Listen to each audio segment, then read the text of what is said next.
Įdomybės iš Biblijos enciklopedijos, istorinės knygos. Ši nemaža knygų grupė nuo Jozuės iki Esteros apima apie 800 žydų istorijos metų, maždaug 1200–400 prieš Kristų laikotarpį. Jose rašoma, kas atsitiko nuo to laiko, kai izraelitai įsikūrė savo nukariautoje žemėje, apie teisėjų ir karalių laikus, iki didžiųjų šiaurės tautų antplūdžio, kurio metu Dievo tauta buvo ištremta į nelaisvę. Esdro ir Nehemijo knygose rašoma apie žydų sugrįžimą. Esteros knygoje pasakojama, kaip viena persų valdovo rūmuose įtakinga žydaitė išgelbėjo savo tautą. Ne viena istorinė knyga nepasako visko. Šių knygų autoriai turėjo mintyse ypatingą tikslą – parodyti, kaip Dievo planai išsipildė tautos gyvenime. Taip pat juose rūpestingai aprašomos nelaimės ištinkančios Dievo tautą, kai ši nusprendžia jam nepaklusti.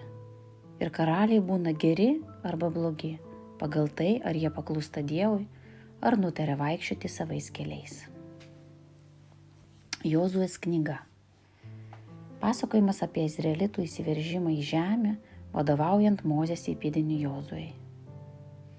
Turinys yra Kanaano užkariavimas, Jordano upės perėjimas, Jerichas ir vėlesni įvykiai, žygis į pietus, Hajis, žygis į šiaurę, žemė padalinama Izraelio gentims ir rytuose įsikūrusios giminės ir Jozuės atsisveikinimas. Vyksmo vieta – lygumos į rytus nuo Jordano upės ir Kanaanas.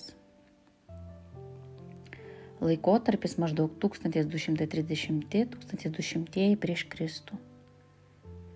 Parašymo laikas greičiausiai pranašo Samuelio laikais.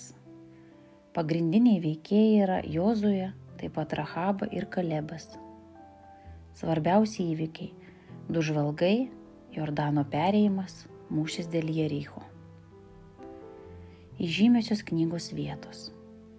Dievo nurodymai Jozuei – būk stiprus ir drąsus.